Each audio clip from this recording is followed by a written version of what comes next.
Мы продолжаем освещать самые заметные события. В студии Валерия Наумова. Здравствуйте. И вот основные темы. Сертификаты на приобретение или строительство собственного жилья получили семьи из Хангаласского улуса. Почти 400 тысяч рублей на создание железной дороги. Теперь у студента на даче появилась стальная магистраль. Яркие поединки в первый день второго этапа Кубка мира по маст-рестлингу на спортивной площадке. Разыгралась интрига. Начнем наш выпуск с эпид-обстановки. На 19 сентября выявлено 173 новых случая коронавирусной инфекции.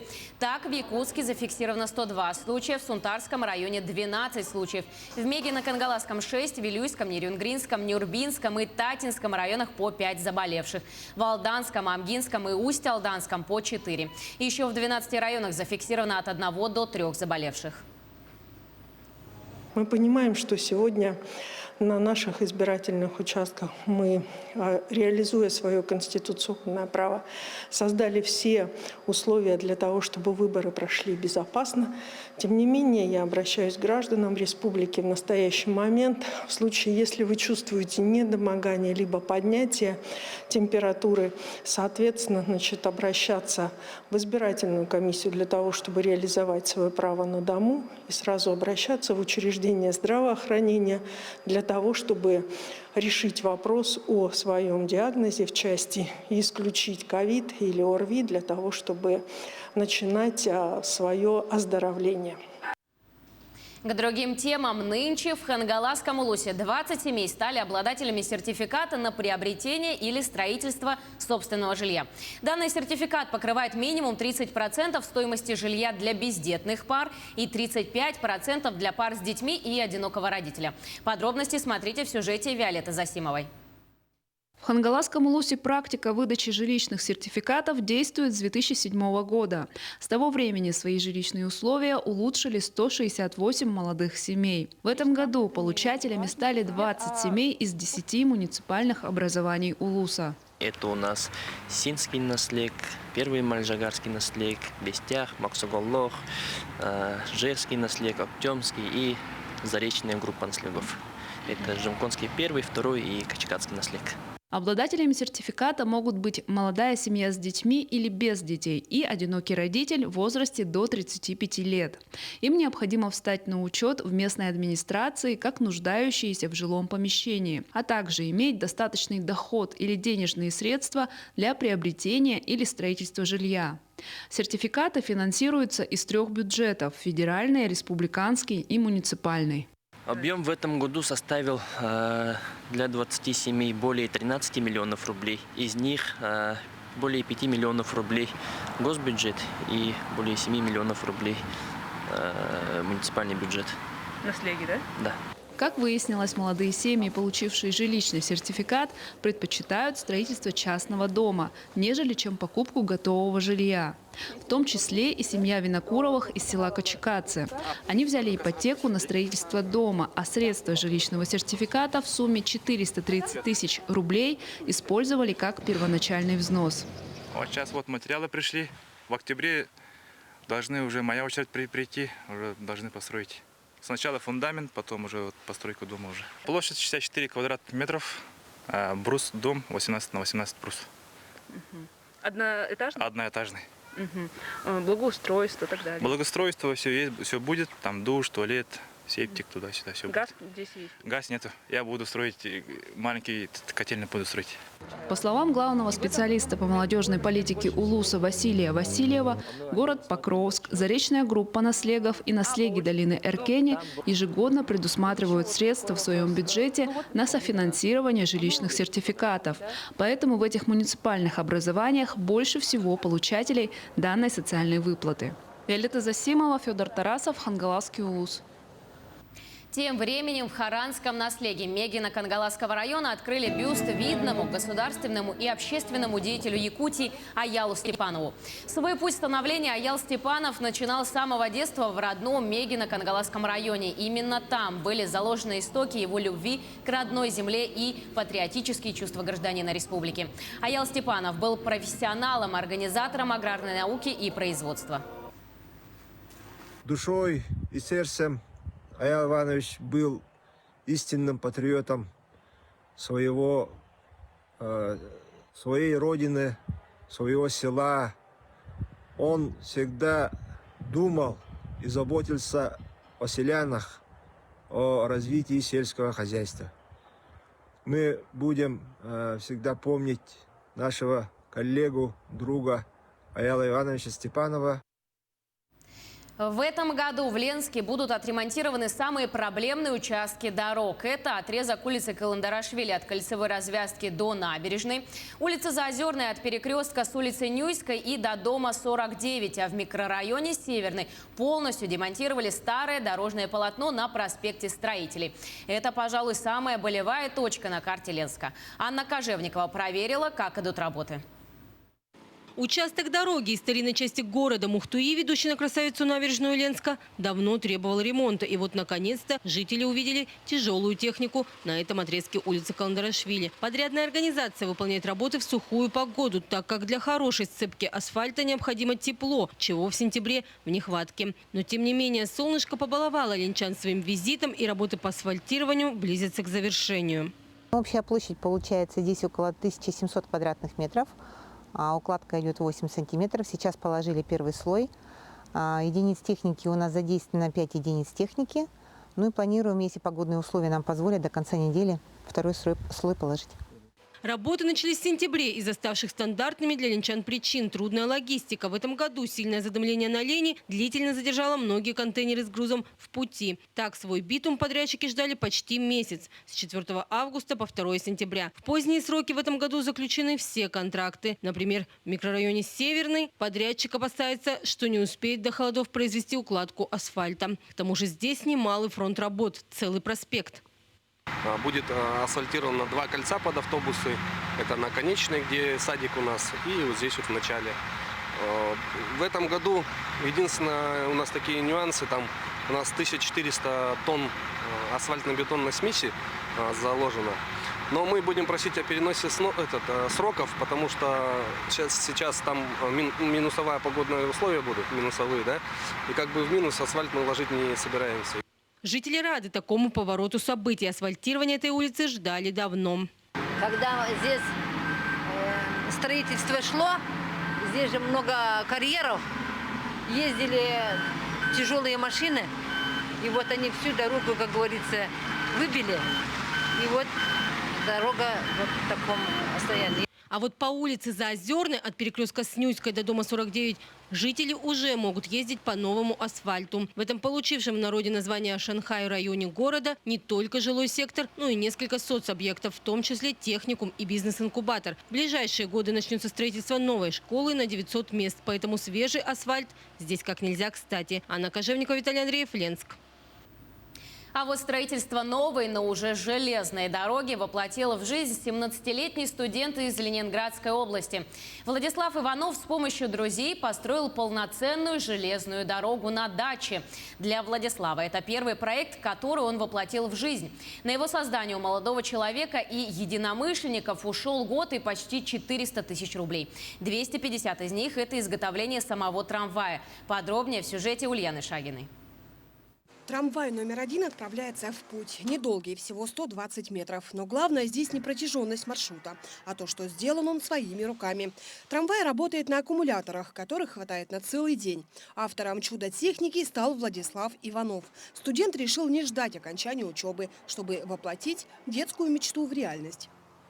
Это точная копия в масштабе 1 к 2. Трамвая немецкого 1911 года. У нас вот здесь находится аккумуляторный отсек, посередине находится электромотор. От него протянуты 2 цепи к 2 колесным парам. Собственно, по управлению все довольно-таки просто. Были заказаны детали, также по интернету собрана электрическая схема, все работает. Заряда аккумулятора хватает на целый день катания, ставим заряжаться просто на ночь. Рельсы из металлической трубы, шпалы – это покрашенные деревянные бруски. На дачной железной дороге есть стрелочный перевод и светофоры. На создании дороги его вдохновили работы других местных энтузиастов, на чьих участках Владислав увидел пути и поезда. Строил почти год, не один, помогли друзья и близкие. Некая поддержка, вот, допустим, шпалы, тоже помогали прокладывать.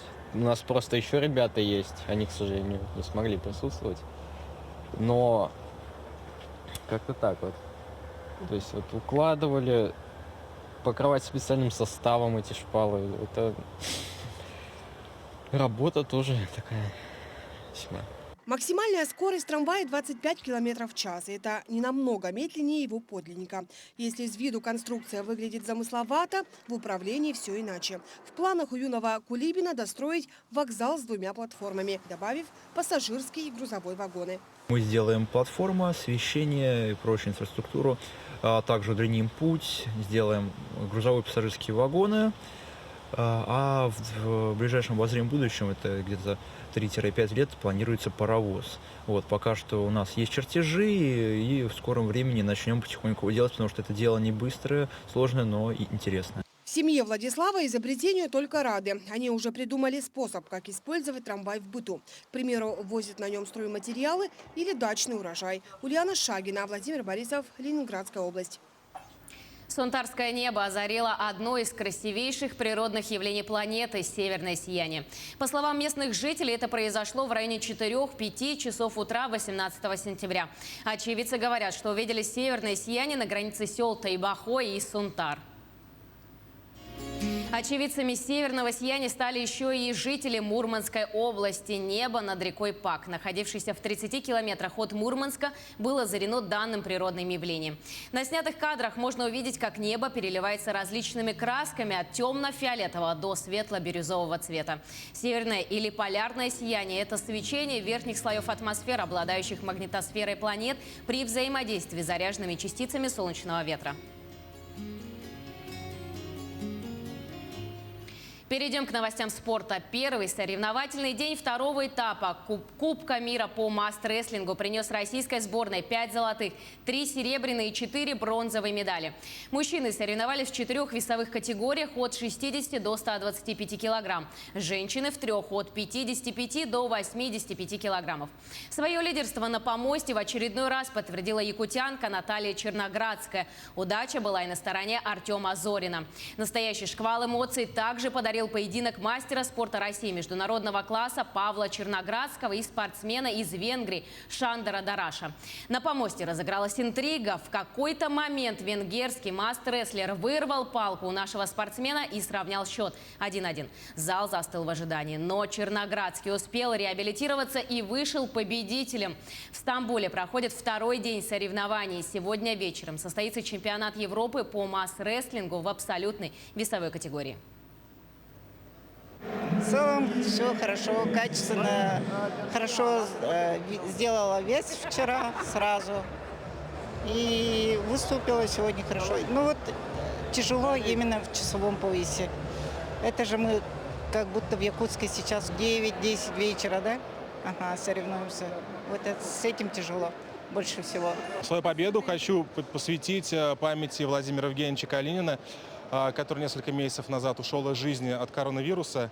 Мой отец, президент Федерации масс-рестлинга Тверской области, он вместе со мной все время был на всех рубежах масс-рестлинга с самого начала, как я начал заниматься в 2014 году. А вот якутский клуб «Арктика» потерпел крупное поражение от уссурийского «Локомотива» в матче 16-го тура Дальневосточной юношеской футбольной лиги. Встреча прошла в Якутске на стадионе Туймада и завершилась со счетом 10-1. Единственный мяч забил якутянин Артем Турляков. По итогам 16 туров «Арктика» имеет 9-е место в турнирной таблице лиги, имея в активе 8 очков. «Локомотив» идет на 6-й позиции, набрав 21 пункт. В следующем туре якутяне сойдутся с «Океаном» из Находки. Матч пройдет в Якутске 26 сентября. Ну, где-то, может, чего-то немножечко не хватает. Ну, в следующем году, я думаю, мы возьмем первое место. Тренироваться, закончить сезон, более-менее оставшиеся игры выиграть, закрепиться хотя бы где-нибудь в середине, а в следующем году тренироваться и побеждать. Как бы первый год играем, типа, сейчас ознакомливаемся с турниром, что происходит, как тут все, какие команды, познаем уровень. Ну, а в следующем году уже, я думаю, на опыте должны выигрывать.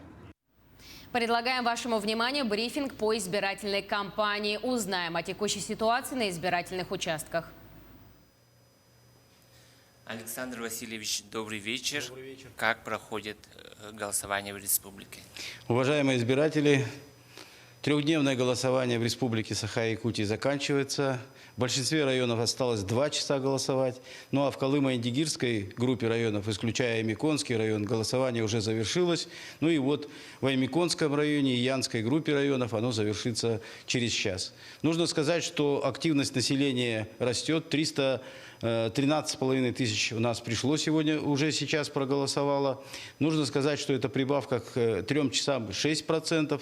Всего проголосовало 47,33%. То есть плюс 6% вот за эти 3 часа между временем предыдущей передачи. Хотелось бы сказать, что сегодня этот процент практически равен проценту по итогам выборов в Государственную Думу 2016 года, когда было 47 и 49. Я же думаю, что за эти 2 часа этот барьер будет преодолен. Хотя, если сравнить с началом нашего века, тогда было даже больше 70% голосования.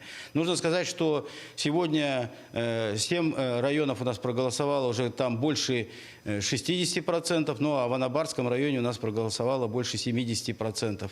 Такое же примерно голосование у нас идет сегодня и в Оленёкском районе. Мне бы хотелось отметить Верхний Вилюйский район, Горный район, Амгинский, Татинский район, ну и Усть-Алданский район, где голосование больше 60%, как я уже сказал. Сегодня у нас неплохо идет голосование и в промышленных центрах. Практически все подобрались к 40%, а кто-то и преодолел 40% отметку. Ну и город Якутск 43,83%. Как я уже сказал, у нас завершилось голосование в Колымо-Индигирской избирательном округе. Там явка 43,34%. Ну, она может быть такая небольшая, но учитывая климатические условия Колымо-Индигирского округа, я думаю, что они выбрали достойного кандидата. И сейчас начался подсчет голосов. Еще один округ, где у нас проходят выборы, это университетский округ. Там у нас сейчас явка составляет 53,28%. Это довольно активная и хорошая явка. Мне бы еще раз хотелось поблагодарить наши участковые и территориальные избирательные комиссии, что они в таких сложных условиях проводят вот эту работу. Ну и, конечно, наших избирателей попросить в оставшиеся 2 часа прийти и проголосовать за достойных кандидатов. Спасибо. Пожалуйста. Это был брифинг Центральной избирательной комиссии Якутии по трехдневным выборам 2021 года. К этому часу это все новости. Мы продолжаем следить за развитием событий. Оставайтесь с нами.